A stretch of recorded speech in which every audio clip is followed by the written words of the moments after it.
Todos nós temos algo que já foi destruído, algo que precisa ser curado, algo que precisa ser consertado, algo que precisa ser restaurado. É sobre isso que nós vamos falar hoje. Meu nome é Adriano Pereira e esse é o canal Meu Propósito.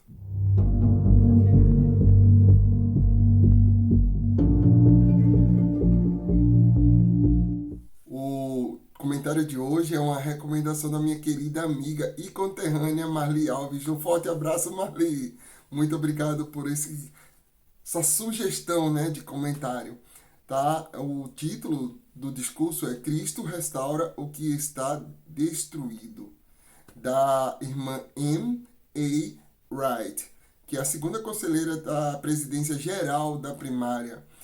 A irmã Wright, ela trouxe uma visão no que diz respeito a restaurar relacionamentos destruídos, restaurar um relacionamento, nosso relacionamento com Deus, se esse alguma vez foi destruído, restaurar o nosso relacionamento com outras pessoas e talvez restaurar nossas próprias características. Talvez eu mesmo, talvez você que está me ouvindo nesse momento, está se sentindo destruído por alguma coisa, por algo, talvez uma perca de um ente querido, talvez um desapontamento profissional, um desapontamento familiar, talvez um problema de saúde que você vem lutando durante muito e muito tempo e talvez você se sinta destruído por isso. O discurso de hoje, o comentário de hoje, ele vai trabalhar muito em cima disso. A irmã Wright, ela utilizou três escrituras para nos ensinar sobre como restaurar esses relacionamentos que até então estavam ou estão destruídos. A primeira escritura que ela comentou foi no livro de João, e eu vou fazer um pouco de busca de escrituras aqui com vocês, no livro de João, no capítulo 8, no versículo 10 a 11. Nessa escritura é aquela situação em que a mulher ela é pega em adultério. A mulher ela é pega em adultério. Nessa escritura não fala o nome da mulher, não fala quem foi a mulher, só fala do ato, da situação, que ela foi pega em adultério, né? E muitas vezes, e eu não quero justificar o pecado do adultério, a quebra da lei da castidade ou qualquer outra coisa, mas normalmente, no âmbito geral, nós temos a tendência de julgar as pessoas pela ação, o que aconteceu, por uma única ação, por um único acontecimento, tá? Mas Deus, que conhece todas as coisas, Ele sabe tudo, tá? Então, o que aconteceu nesse momento? Aconteceu que essas pessoas se apresentaram, levaram essa mulher para Cristo e queriam que Cristo a julgasse, né? E Cristo falou aquela frase bem famosa, né? Que aquele que não tem um só pecado, que atire a primeira pedra. E o pessoal doeu na consciência e foi cada um embora. Mas para não fugir tanto do texto, eu gostaria de ler com vocês João 8, do versículo 10 ao versículo 11, que diz o seguinte: E, endireitando-se Jesus, e não vendo ninguém mais do que a mulher, disse-lhe: Mulher, onde está aqueles teus acusadores? Ninguém te condenou? E ela disse: Ninguém, Senhor. E disse-lhe Jesus: Nem eu te condeno. Vai e não peques mais. O Senhor Jesus Cristo, que conhece todo o histórico daquela mulher, que conhece toda a vida daquela mulher, que conhece a minha vida e a sua vida, disse naquele momento: Eu não te condeno. Segue em frente. Eu sei que você errou. Você sabe que errou. Mude. Siga em frente.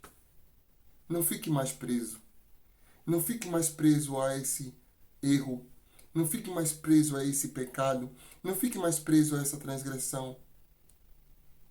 eu não te condeno. Vai e não peques mais. Essa foi a oportunidade que Cristo, que conhece todas as coisas, que conhece toda a tua história, que conhece toda a minha história, deu para aquela mulher naquele momento e dá para cada um de nós. Seguir em frente, continuar, mudar de vida, ser uma pessoa melhor, restaurar o nosso relacionamento com Deus. Restaurar.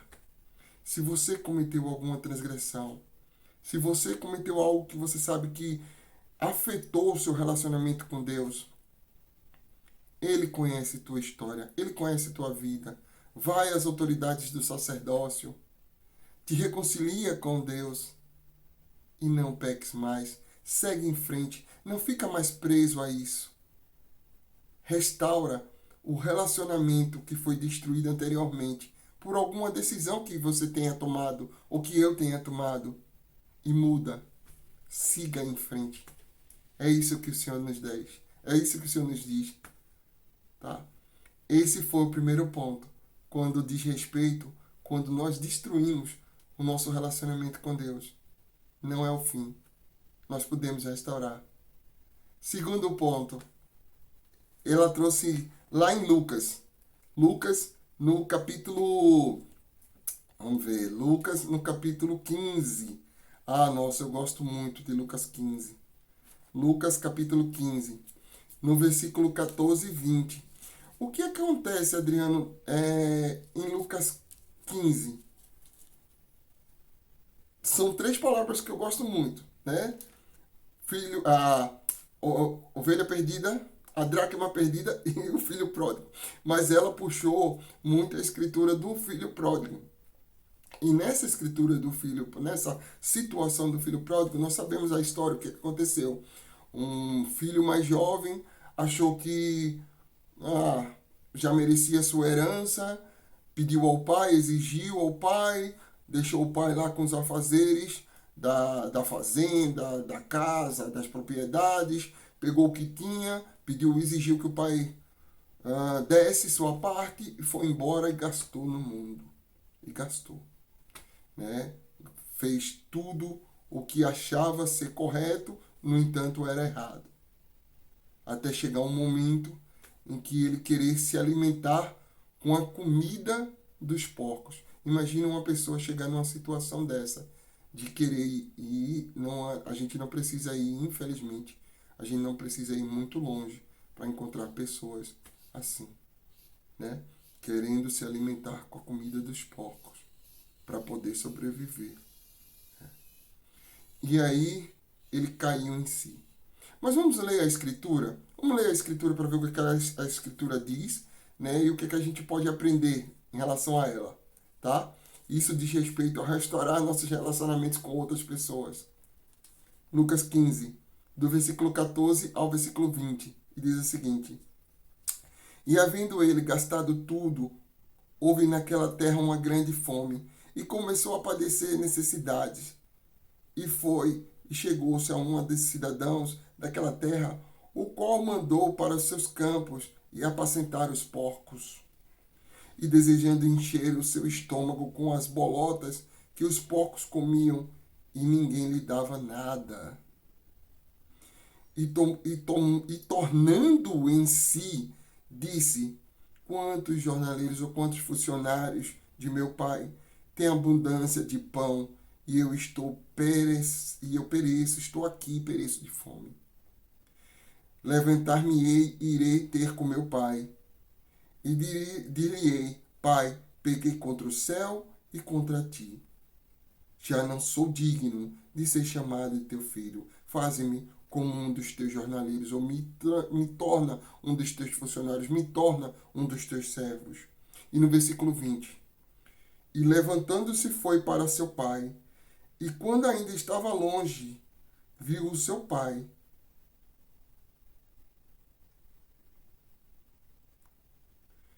E se moveu de íntima compaixão. E correndo lançou-lhe-se ao pescoço e o beijou. Eu gostaria de que você pudesse refletir um pouco sobre esse momento. Sabe, quem merecia um pedido de perdão? Quem merecia um pedido de desculpas? Com certeza o pai.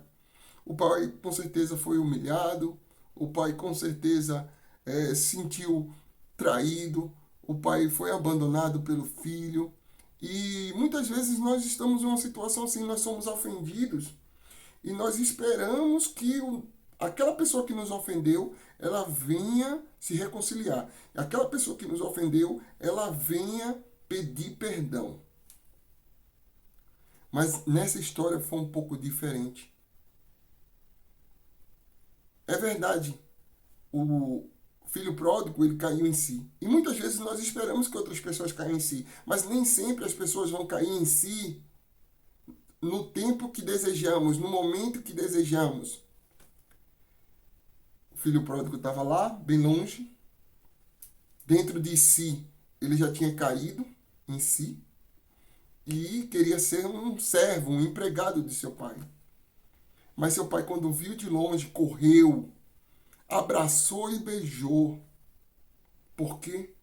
Porque o pai, ele não esperou o filho pedir perdão. Ele não esperou. Ele já tinha decidido em seu coração perdoar. Ele já tinha decidido perdoar. Existe a escritura em Doutrina e Convênios, na seção 64:10, que diz que ao Senhor convém perdoar quem Ele quiser, mas nós temos que perdoar todas as pessoas. Ponto. Sei que muitos não querem, não gostam de ouvir essa escritura, mas é fato.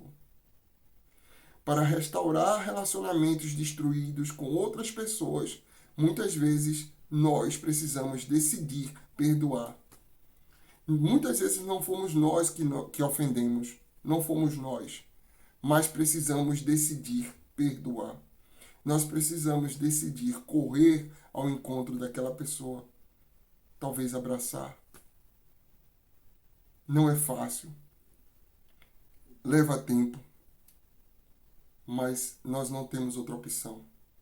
A Deus, a Cristo, convém a eles perdoar quem eles quiserem, mas nós temos que perdoar a todas as pessoas. Está sobre nós. O pai decidiu perdoar o seu filho. Ponto. Esse foi o segundo ponto que ela falou sobre restauração de relacionamentos, né? Relacionamentos que foram destruídos. Nós falamos sobre o nosso relacionamento com Deus. Nós, em segundo ponto, nós falamos sobre relacionamento com outras pessoas. E agora nós vamos falar sobre o nosso próprio relacionamento com nós mesmos, com nossas próprias características. Talvez ao longo de nossa vida aconteceu alguma coisa que me faz sentir destruído, que me faz sentir que eu não estou bem, me faz sentir que algo de mim se foi. Eu me sinto destruído. E aí ela trouxe Atos dos Apóstolos, lá no capítulo 3, no versículo do 1 ao 8. Eu vou ler. Todos já conhecem um pouco dessa passagem, né? É do homem que estava à porta do templo, né? E os apóstolos lá se aproximaram, Pedro e tal. Mas eu vou ler a escritura, que do versículo 1, Atos 3, do versículo 1 ao versículo 8. E diz o seguinte: E Pedro e João subiam junto ao templo à hora da oração, a nona. E era trazido um homem que desde o ventre de sua mãe era coxo, ao qual todos os dias punha à porta do templo, chamada Formosa, para pedir esmolas aos que entravam no templo. O qual, vendo Pedro e João, que ia entrando no templo, pediu que lhe desse uma esmola. E Pedro, com João, fitando os olhos nele, disse: Olha para nós. Olha para nós. E olhou para eles, esperando receber deles alguma coisa. E disse-lhe Pedro: Eu não tenho eu não tenho prata nem ouro, mas o que eu tenho, isso te dou.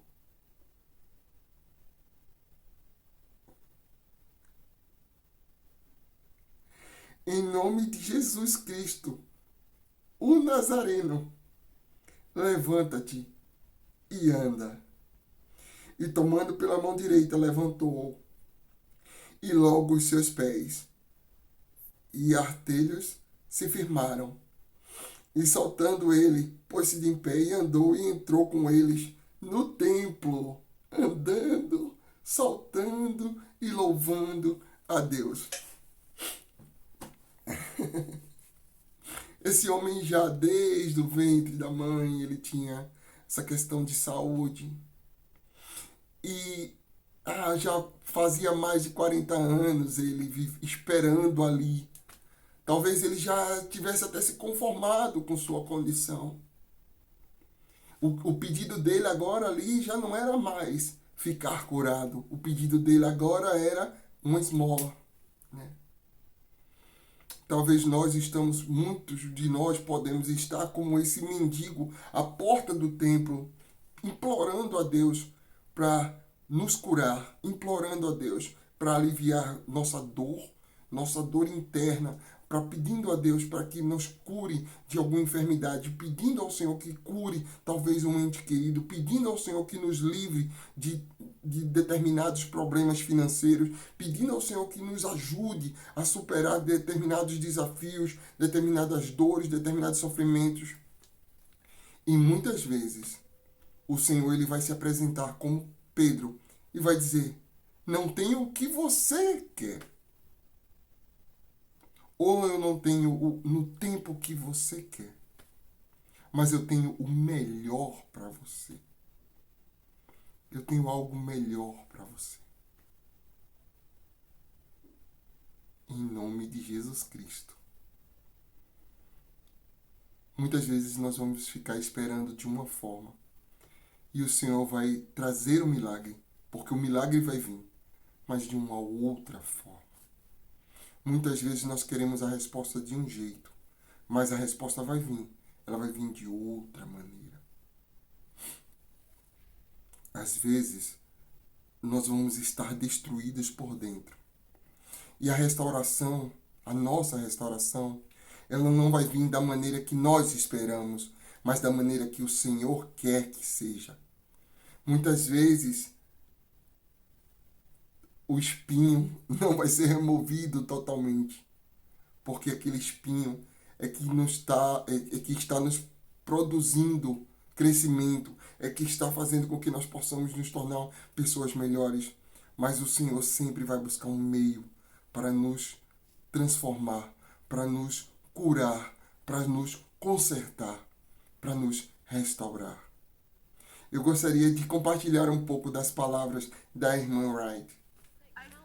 Passei inúmeras horas em um centro de tratamento de câncer, unida em meu sofrimento com muitos outros que desejavam a cura. Alguns viveram, outros não. Aprendi de forma profunda que a libertação de nossas provações é diferente para cada um de nós. E, portanto, nosso foco deve estar menos na forma como somos libertados e mais sobre o próprio libertador. Nossa ênfase deve estar sempre em Jesus Cristo. Então, com base nessa experiência que nós ouvimos, uma experiência bem forte, né? Mais do que a maneira como vamos ser libertados, nós precisamos focar no libertador. Quem está me libertando dessa situação? Quem está me restaurando? Quem está restaurando o meu relacionamento com Deus? Quem está restaurando o meu relacionamento com outras pessoas? Quem está restaurando o meu relacionamento comigo mesmo? Mais do que a maneira pela qual ele está fazendo, mais do que o tempo ao qual ele vai fazer. Quem está fazendo? Cristo está fazendo. Deus está fazendo. Isso é o mais importante. Quem está me libertando? Não há nada. Lembre-se disso. Não há nada, absolutamente nada, que foi destruído que Jesus Cristo não pode restaurar. Não há absolutamente nada que foi destruído na minha ou na sua vida, que o nosso Senhor Jesus Cristo não pode curar, que não pode restaurar. Ele pode restaurar tudo. Ele pode curar tudo. No seu devido tempo, na sua própria maneira. Jesus Cristo vive. Deus vive. Se você gostou desse vídeo, acha que esse vídeo pode ajudar outra pessoa, por favor, compartilha. Se você não é inscrito no canal, por favor, se inscreve. Eu deixo essa mensagem em nome de Jesus Cristo. Amém. Um forte abraço, pessoal.